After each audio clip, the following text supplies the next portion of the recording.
रामचंद्र आप सभी के सामने उपस्थित हो। आज हम बात करने आए हैं एक विशेष मेहमान से। यह है आदिवासी बुद्धिजीवी मंच के श्री प्रभाकर कुजूर जी। आज तीखे सवाल के बीच मीठे जवाब मिलने वाले हैं। आज हम जानेंगे पंचायत पी पेशा और 5वीं अनुसूची के बारे में। सबसे पहले हमारे विशेष मेहमान हैं, हम उसको मेरे तरफ से स्वागत है और जोहार। जोहार रामचंद्र जी। सबसे पहला सवाल 5वीं अनुसूची के बारे में थोड़ा सा डिटेल से बताएं और स्पष्ट बताएं और क्लियर बताएं। जैसा कि संविधान में अगर आप देखेंगे तो कुल 22 भाग 12 अनुसूची और 395 अनुच्छेद है। लेकिन जब आप 5वीं अनुसूची को देखेंगे 244(1), जिसको हम लोग 5वीं अनुसूची कहते हैं, जिसका शीर्षक है अनुसूचित क्षेत्र और अनुसूचित जनजातियों के प्रशासन और नियंत्रण के बारे में उपबंध। तो आप जब संवैधानिक प्रावधानों को अगर पढ़ना शुरू करेंगे तो हमारा जो प्रशासनिक स्ट्रक्चर होगा वह पी पेशा कानून के तहत होगा, जो 24 दिसंबर 1996 को माननीय संसद ने बनाया है और जिसका शीर्षक है the provisions of panchayat extension to schedule area act 1996। ज्ञात हो कि ये जो 3 टायर पंचायत है ये 92 में आया और पेशा कानून जो है 1996 में आया। इसके पीछे कुछ कहानी भी है। जैसे कि अगर आप देखेंगे तो 92 में जब 73rd अमेंडमेंट लाया गया संविधान में, तो आप देखेंगे कि पार्ट 9 को आप पाएंगे संविधान के अनुच्छेद 243 से लेकर 243O तक पार्ट 9 को आप देखेंगे। उसी में एक अनुच्छेद है 243M1, जिसमें लिखा है कि nothing in this part shall be applied in schedule area refer to clause 1 of article 244(1), यानी जो पार्ट 9 के प्रावधान जो है अनुसूचित क्षेत्रों में लागू नहीं होगा। इसी को आर्टिकल को लेकर के जो जामताड़ा के एक वकील थे पेशा से, जिसका नाम था वसुदेव बेसरा, उन्होंने माननीय उच्च न्यायालय बिहार में, एकीकृत बिहार में जब थे, उन्होंने एक जनहित याचिका दायर की और उसका ऑर्डर आया 23 दिसंबर 1995 में। और माननीय हाईकोर्ट बिहार ने यह कहते हुए आदेश दिया कि 3 टायर पंचायत जो मुख्य व्यवस्था है वह हमारे अनुसूचित क्षेत्रों में लागू नहीं होंगे। तब क्या था, माननीय संसद ने 24 दिसंबर 1996 को पेशा कानून बनाया। जो कमेटी इसका रिकमेंडेशन की है वह संसद के द्वारा बनाई हुई कमेटी थी, जो संविधान के अनुच्छेद 243M4B, इसमें यह बात लिखी हुई है कि not with any stand in this constitution, मतलब संविधान में किसी बात के होते हुए भी पार्लियामेंट में by law extend to this provision subject to such exception and modification as may be specified in such law and no such law shall to deem to be the amendment of this purpose of article 368। इसी तहत जो है माननीय संसद ने एक committee बनाई दिलीप सिंह भूरिया की अध्यक्षता में, और उन्हीं की कमेटी के रिकमेंडेशन के बाद जो है हमारे यहाँ जो पी पेशा कानून, जिसको हम लोग बोलते हैं the provisions of panchayat extension schedule area act 1996, बनाया गया। और इसके जो सेक्शन 4O है, जो 6ठी अनुसूची का पैटर्न वाला जो पंचायत है, उसका हमारा विस्तार जो है 23 प्रावधानों के साथ हमारे अनुसूचित क्षेत्रों में हुआ। यहीं पर जो है हमारा अबुआ दिसुम अबुआ राज का कॉन्सेप्ट है, जो कि जो एम की बात करते हैं तो वह विशेष ग्राम सभा कस्टमरी लॉ वाला है, और जो जिले के स्तर पर होगा ऑटोनोमस डिस्ट्रिक्ट काउंसिल। यही रीज़न है कि माननीय पार्लियामेंट ने 74 अमेंडमेंट के बाद जो पार्ट 9A लाया नगर पंचायत, उसमें भी एक संविधान है, जिसमें अगर नगर पंचायत की बात कहें तो संविधान के अनुच्छेद 243T से लेकर 243ZG तक है। उसमें एक अनुच्छेद है 243ZC, इसमें लिखा है nothing in this part shall be applied in schedule area refer to clause 1 of article 244(1), यानी दोनों ही व्यवस्थाएं जो है अनुसूचित क्षेत्रों में लागू नहीं होगी। और तब जो है माननीय सांसद को एक अधिकार दिया गया है संविधान के अनुच्छेद 243ZC के पारा 6(3) के तहत, जिसमें यह बात लिखा है कि not with an standing constitution, यानी संविधान के किसी बात के होते हुए भी माननीय संसद को ही पार्लियामेंट एक्ट के थ्रू जो है एक्सेप्शन और मॉडिफिकेशन के साथ जो है पार्ट 9 का जो है एक्सटेंशन करना है। लेकिन दुर्भाग्य है जो है अभी तक जो है पार्लियामेंट ने म्यूनिसिपैलिटी एक्ट नहीं बनाया है, क्योंकि पेशा के प्रावधान में डिस्ट्रिक्ट के लेवल पर ऑटोनोमस डिस्ट्रिक्ट काउंसिल के पैटर्न पर हमारा एडमिनिस्ट्रेशन चलना है। यही कारण है कि माननीय संसद ने अभी तक म्यूनिसिपैलिटी एक्ट को शेड्यूल एरिया में एक्सटेंड नहीं किया। झारखंड में अनुसूचित क्षेत्रों में चुनाव करवाकर आदिवासियों को झारखंड सरकार कितना नुकसान पहुँचा है? ज्ञात हो कि संवैधानिक प्रावधानों के तहत जो संक्षेप में यह है कि जो डिसेंट्रलाइजेशन का जो कॉन्सेप्ट है, और जैसे हम लोग संघीय ढांचे में रहते हैं तो 4 सरकारें हैं, तो वह सामान्य क्षेत्रों के लिए जैसे केंद्र में केंद्र सरकार है, राज्य में राज्य सरकार है, और जो सामान्य क्षेत्रों में जो गांव है वहाँ 3 टायर पंचायत है, शहर है, सामान्य जो क्षेत्र हैं वहाँ के शहर है, वहाँ पर म्यूनिसिपैलिटी एक्ट है। लेकिन जब हमारे अनुसूचित क्षेत्रों की बात कहते हैं तो उसके प्रशासनिक संरचना के लिए माननीय संसद ने 24/1996 को पेशा कानून यानी पी पेशा यानी the provisions of panchayat extension to schedule area act 1996 को अपवादों और उपांतरणों के तहत एक्सटेंशन किया है। यही हमारा अबुआ दिसुम अबुआ राज का कॉन्सेप्ट है, यही संघीय ढांचा है। आदिवासी बुद्धिजीवी मंच जो अनुसूचित क्षेत्रों में चुनाव नहीं होना चाहिए था, वो चुनाव कराया गया, लेकिन आदिवासी बुद्धिजीवी मंच का हम धन्यवाद करते हैं जिन्होंने हाईकोर्ट में एक रिट दाखिल किया है। इस पर क्या स्टेटमेंट है? आपका स्टेटमेंट भी मैंने पढ़ा था कि ये चुनाव नहीं होगा, परंतु अदालत और आपके विचार के दोनों मिला के बताइए इस प्रश्न। ज्ञात हो कि यहाँ पर जो 3 टायर जो पंचायत है हमारे अनुसूचित क्षेत्रों में, क्योंकि ये संवैधानिक रोक लगाई गई है और इसी संवैधानिक रोक के तहत जो है माननीय जो बिहार हाईकोर्ट जो है जो आदेश पारित किया था उसी का जो है विधानसभा ने अवहेलना किया है। और यहाँ पे जो संवैधानिक पदों पर जो बैठे लोग हैं वह जो है सामान्य कानूनों को हमारे ऊपर थोप दिए हैं जबरन, क्योंकि पेशा का नियमावली अभी तक नहीं बना है और 3 टायर पंचायत जो है 2 टर्म हो चुके हैं।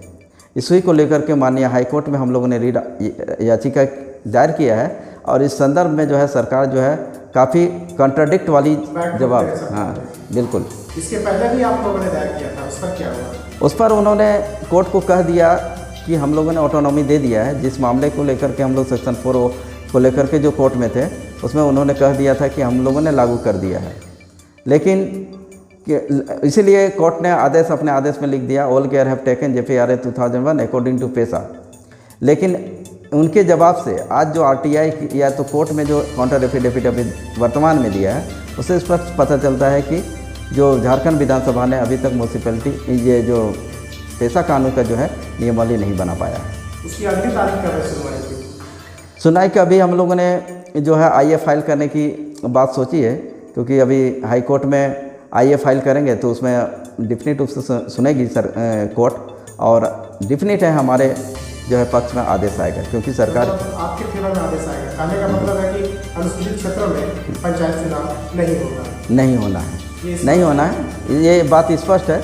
क्योंकि सरकार के जो कॉन्ट्राडिक्ट जो जवाब आए हैं उन्होंने कहा कि पेशा कानून लागू है और एक तरफ कहता है नियमावली बनने की प्रक्रियाधीन है।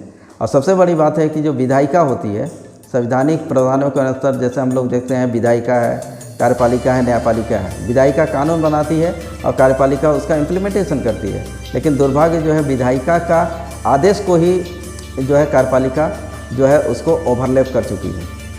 जैसा कि अभी आपने सुना और देखा भी, इस प्रकार से आदिवासी बुद्धिजीवी मंच के संयोजक प्रभाव को जो बता रहे थे कि इस बार का पंचायत चुनाव अधर में लटक सकता है। बाकी क्षेत्र में पंचायत चुनाव होंगे, लेकिन अनुसूचित क्षेत्र में इस बार पंचायत चुनाव होने की संभावना नहीं जताई जा रही है। मिलते हैं इस ब्रेक के बाद। रामचंद्र उरांव एड़पा न्यूज के साथ हर रोज देखें सुबह 8 बजे, रात्रि 8 बजे केवल एड़पा न्यूज चैनल में कुड़ुख भाषा में समाचार।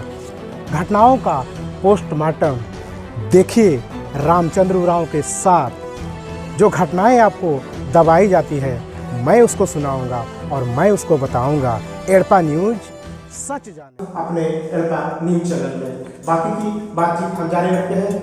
प्रभाकर जी, आदिवासी बुद्धिजीवी मंच पंचायत चुनाव आपने बताया सरोकार के हाईकोर्ट में याचिका दाखिल की है। आदिवासी बुद्धिजीवी मंच में किन किन लोगों का ये संगठन है, थोड़ा इसके बारे में भी बताएं ताकि हमारे दर्शक जो है जाने आदिवासी बुद्धिजीवी मंच है क्या चीज, झारखंड में कितने दिनों से ये काम कर रही है। आदिवासी बुद्धिजीवी मंच का जो गठन हुआ यह बिल्कुल ही आदिवासियों के जो संवैधानिक अधिकारों को लेकर के जो भी आंदोलन हुए, जो उनमें असंवैधानिक रूप से जो हमारे ऊपर जो कानून थोपे गए, या जो सरकारी नौकरियों में जो आरक्षण की बात हो या प्रमोशन की बात हो, इन्हीं को लेकर के जो 32 जनजाति है आदिवासी जो झारखंड में, उन्हीं को लेकर के आदिवासी बुद्धिजीवी मंच का गठन हुआ। और इसका एकमात्र उद्देश्य है, क्योंकि इसको हम लोगों ने रजिस्ट्रेशन भी करा लिया है, और रजिस्ट्रेशन कराने में इसके जो बायलॉज में जो बातें लिखी गई है उसमें यह बात स्पष्ट रूप से लिखी गई है कि यह उन लोगों के लिए काम करेगा जो वंचित हैं, जो अपने संवैधानिक अधिकारों से वंचित हैं, और इनका एक ही मात्र गोल है, उद्देश्य है, वह है ट्राइबल ऑटोनॉमी। और उसके जो हम लोग क्या बोलते हैं, बायलॉज है, बायलॉज में स्पष्ट रूप से लिख दिया है कि ट्राइबल ऑटोनॉमी ही इसका लक्ष्य है। इसी लक्ष्य को लेकर के आदिवासी बुद्धिजीवी मंच 21 सालों से संघर्ष कर रहा है। जो असंवैधानिक कानून जो है हमारे ऊपर जबरन थोपा गया है 3 टायर पंचायत और नगर पंचायत, इसको ख़त्म करने के लिए और जो पी पेशा के प्रावधानों को हूबहू जो है अक्षरशः लागू करने के लिए इसका गठन हुआ। और भी जो संवैधानिक अधिकार है, चाहे नौकरी हो, चाहे ज़मीन को बचाने की बात हो, या तो रिजर्वेशन प्रमोशन की बात हो, उस पर भी आदिवासी बुद्धिजीवी मंच जो है बृहत रूप से काम किया और सफलता भी मिली है। क्योंकि झारखंड पहला ऐसा स्टेट है जहां पर हम लोगों ने VVR को हटा करके PVR ला दिया है। यानी VVR मतलब वैकेंसी बेस्ड रोस्टर हुआ करता था, उसको हम लोगों ने पोस्ट बेस्ड रोस्टर बना दिया है, जिसमें पदों में आरक्षण है। यही कारण है कि आज जो है जितने भी सचिवालय में लोग दिखते हैं आरक्षण कोटे से, वह अधिक मात्रा में दिखते हैं, टीचर में अधिक दिखते हैं, और JEE का जो बहाली हुआ है वहाँ पर भी हमारे लोगों का प्रतिनिधित्व जो है उचित रूप से हो पाया है। तो इस तरह से हम लोगों ने काफ़ी सफलता पाई है। और मेडिकल के एडमिशन में भी हम लोगों ने बढ़तर करके लिया है भाग, और उसमें हम लोगों ने सरकार से वार्ता करके हम लोगों ने एडमिशन भी कराया है। इस तरह से डेफिनेट रूप से हम लोग आर्थिक सशक्तिकरण की तरफ बढ़े हैं, और आने वाले समय में गांव को भी हम लोग सशक्तिकरण करेंगे इस कानून के तहत, जो संसदीय कानून, जो पी पेशा कानून 1996 है, उसको लागू करके। इसके लिए हम लोग एकदम डेफिनेट रूप से आश्वस्त हैं। क्या आप वर्तमान सरकार के कामकाज से खुश हैं? वर्तमान सरकार की जो क्रियाकलाप हैं वह बिल्कुल ही असंवैधानिक है, क्योंकि जिस सरकार को हम लोगों ने लाया, बीते जो BJP की जो सरकार थी उसको हटा करके माननीय हेमंत सोरेन से हमारी लगातार बात होती रही है कि आपकी जो बौद्धिक क्षमता है, जो संवैधानिक बौद्धिक क्षमता है, उसकी जो है मदद मैं ज़रूर लूँगा। लेकिन आज 2 साल बीतने को है, वह किसी तरह से हमारा मदद नहीं ले पा रहा है। लेकिन इस जो 3 टायर पंचायत की जो बात आ रही है, अभी बीते बार की जो TSC की मीटिंग थी उसमें दीपक बिरवा ने स्पष्ट हमने उनको कागज़ दिया था, और उन्होंने बात को उठाया 3 टायर पंचायत को लेकर के, नगर पंचायत को। उसमें जो है मुख्य सचिव थे जो झारखंड के थे, उन्होंने स्पष्ट कहा है कि पेशा का नियमावली नहीं बनी है। तो डेफिनेट रूप से ये सरकार के जितने भी विधायक लोग हैं TSC में, आदिवासी विधायक, सभी लोग जानते हैं कि यहाँ पर 3 टायर पंचायत जो है असंवैधानिक है। तो डेफिनेट रूप से हमारे जब विधायक जान रहा है तो रुकना तो तय है। स्पष्ट कब तक हो पाएगा कि ये पी पेशा का नियमावली बनेगा कि नहीं बनेगी, इस पर क्या आपकी राय है? हमारा ये फोकस रहा है कि हम लोग ने 2001 से ही 3 टायर पंचायत को लेकर के जो है हम लोग ने आंदोलन चलाता रहा है। और डेफिनेट रूप से हम लोग कह सकते हैं कि आज जो हम लोग राज्यपाल को भी ज्ञापन दे चुके हैं और तमाम बातें लिख दी हैं, जो कार्यपालिका की जो असंवैधानिक जो जवाब गैर कानूनी तरह से जो एफिडेविट दिया है और जो गलत बातें बोली हैं, उनको भी हम लोगों ने इंगित करते हुए ज्ञापन दिया है। और राज्य निर्वाचन आयोग को भी हम लोगों ने लिखित रूप से कागजी दस्तावेज के साथ में उनको आगाह कर दिया है कि इस तरह का असंवैधानिक कार्य ना किया जाए, नहीं तो आने वाले समय में आप भी दिक्कत में पड़ेंगे। आने वाले दिनों में ऐसा लगता हो जाएगा तो बहुत अच्छा है आदिवासी के लिए। दूसरा क्वेश्चन मेरा ये है कि 1 महीना पहले थाना बाध्यता और गैर आदिवासी से शादी करने वाली महिलाओं को आरक्षण समाप्त करने के लिए एक मानव श्रृंखला बनाया गया था। अगर थाना बाध्यता को लेकर यदि इस पर सरकार अमेंडमेंट कर देती है, जिस प्रकार से मांग किया गया था, इस पर क्या नुकसान होने वाला है? क्या CNT एक्ट की मूल धारा खत्म हो जाएगी? ज्ञात हो कि अगर आप पेशा कानून को अगर पढ़ेंगे तो इसकी कोई ज़रूरत नहीं है, क्योंकि जब CNT एक्ट की बात कहते हैं तो जब CNT एक्ट बना था 1908 में, तो उस समय थाना जो है मात्र 2 ही हुआ करते थे। तो थाना की बाध्यता को हटाना या ना हटाना इससे कोई मतलब नहीं है, क्योंकि ज़मीन पर ही जब हमारा कंट्रोल हो जाएगा, पेशा कानून में जो दिया है कि ज़मीन पर पूर्णतः जो है कंट्रोल जो है आदिवासी ग्राम सभा और ऑटोनोमस डिस्ट्रिक्ट काउंसिल को होगा, तो किसको बसाना है और किसको हटाना है ये तो हम लोग पे ही तय कर सकते हैं। इसलिए डेफिनेट रूप से इसकी कोई ज़रूरत नहीं है।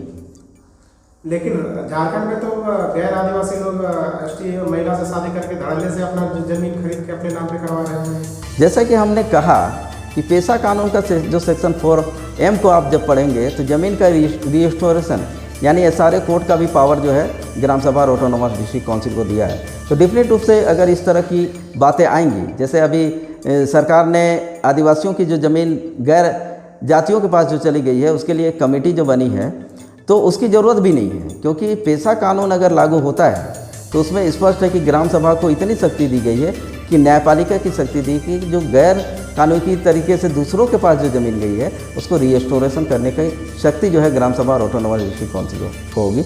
इसलिए तमाम बातें जो हैं मतलब बेफिजूल है, उनकी कोई ज़रूरत दरकार नहीं होगी जब पेशा कानून यहाँ पर वर्तमान में जमीन से संबंधित मामले झारखंड में कुल 4000 मामला है। सबसे पहले रांची में 35 या 3500 ऐसे कुछ मामले हैं। एसआर कोर्ट बना है, क्या एसआर कोर्ट यदि ग्राम सभा हो जाए एसआर कोर्ट की जरूरत पड़ेगी? डिफिनेट रूप से अगर जो सांसद ने जो कानून बनाया है अगर उसको अक्षरशः अगर हम लोग लागू करते हैं और इसके प्रावधानों के तहत नियमावली अगर बनती है तो डिफिनेट रूप से जो एसआरए कोर्ट का कोई मतलब नहीं होगा, क्योंकि ग्राम सभा को इतनी शक्ति दी गई है कि वह गैर कानूनी तरीके से अगर ज़मीन हस्तांतरण हुआ है तो इसको रिस्टोरेशन करने का भी शक्ति जो है ग्राम सभा को होगा। तो डिफिनेट रूप से हमारा ऐसा मानना है कि जो संवैधानिक प्रावधानों के तहत जो कानून बनाए गए हैं तो डिफिनेट रूप से उनका कोई ज़रूरत नहीं होगा, वह निष्क्रिय हो जाएंगे। कहने का मतलब कि ना लोकसभा ना राज्यसभा, सबसे बड़ा ग्राम सभा। आपने देखा और सुना भी, हमारे तीखे सवालों का मीठे जवाब हमारे श्री प्रभाकर बुजुर्ग के द्वारा दिया गया। आपने भी देखा, मैंने भी देखा और सुना भी। जितने सवालों का जवाब मिलने चाहिए थे, मुझे लगता है कि इस बार का जो पंचायत चुनाव है स्पष्ट रूप से अनुसूचित क्षेत्रों में नहीं होगा। इस प्रकार से हाईकोर्ट में याचिकाएं दाखिल की गई है, इस बार पूरा उम्मीद है। इस उम्मीद से ये वर्तमान गठबंधन सरकार है जेएमएम और कांग्रेस की, इससे तो यही लगा है कि धीरे धीरे ही सही, लेकिन जो मिलना चाहिए था अबुआ दिशों अबुआ राज का, वो हमें प्राप्त होने वाला है। आज के इंटरव्यू में हम यही समाप्त करते हैं। हमारे विशेष मेहमान आदिवासी बुद्धिजीवी मंच के संयोजक श्री प्रभाकर बुजुर्ग को मैं धन्यवाद देता हूँ। हमारी तरफ से धन्यवाद। आपने इतना अच्छा बताया। अगर आपने चैनल सब्सक्राइब नहीं किए हैं तो चैनल जरूर सब्सक्राइब करें और लाइक और शेयर भी करें, ताकि इसी तरह से मैं पी पेशा और 5वीं अनुसूची के बारे में आपको अच्छे अच्छे मेहमानों से मिलवाऊंगा और जानकारी आप तक उपलब्ध कराऊंगा। फिलहाल के लिए आज के लिए सभी को जोहार। आप देखते रहिए एडवाइस।